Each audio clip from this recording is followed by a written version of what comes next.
ఈ గొప్ప సైన్యముతో యుద్ధం చేయటానికి మాకు శక్తి చాలదయ్యా. మేము ఏం చేయాలో మాకు తోచటం లేదయ్యా. నీవే నీవే నీవేనయ్యా, మాకు దిక్కు నీవేనయ్యా, మాకు ఆధారము నీవేనయ్యా, మాకు ఆశ్రయం నీవేనయ్యా. నీవు తప్ప మాకు ఎవరు లేరు ప్రభువా. నిజానికి యెహోషాపాతుకి లేరా?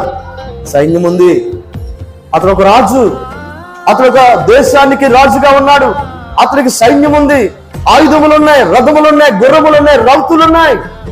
కానీ తన్ను తాను తగ్గించుకుంటున్నాడు. వీటి వల్ల నాకు జయం వస్తుందని కాదు, కానీ వీటికి తోడు నా దేవుడు ఉండాలి.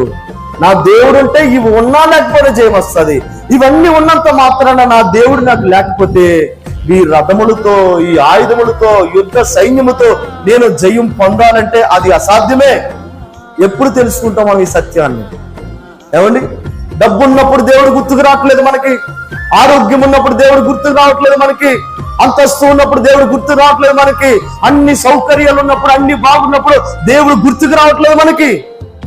ఇక్కడ యెహోషాపాతుకి అన్ని ఉన్నాయి, కానీ ఎన్ని ఉన్నా ఇవే కాదయ్యా, నీవే మాకు కావాలయ్యా, నీవే మాకు దిక్కయ్యా, నీవే మాకు ఆధారమయ్యా, నీవే మాకు ఆశ్రమయ్యా అని దేవునికి అప్పగించుకుంటున్నాడు. హల్లెలూయా.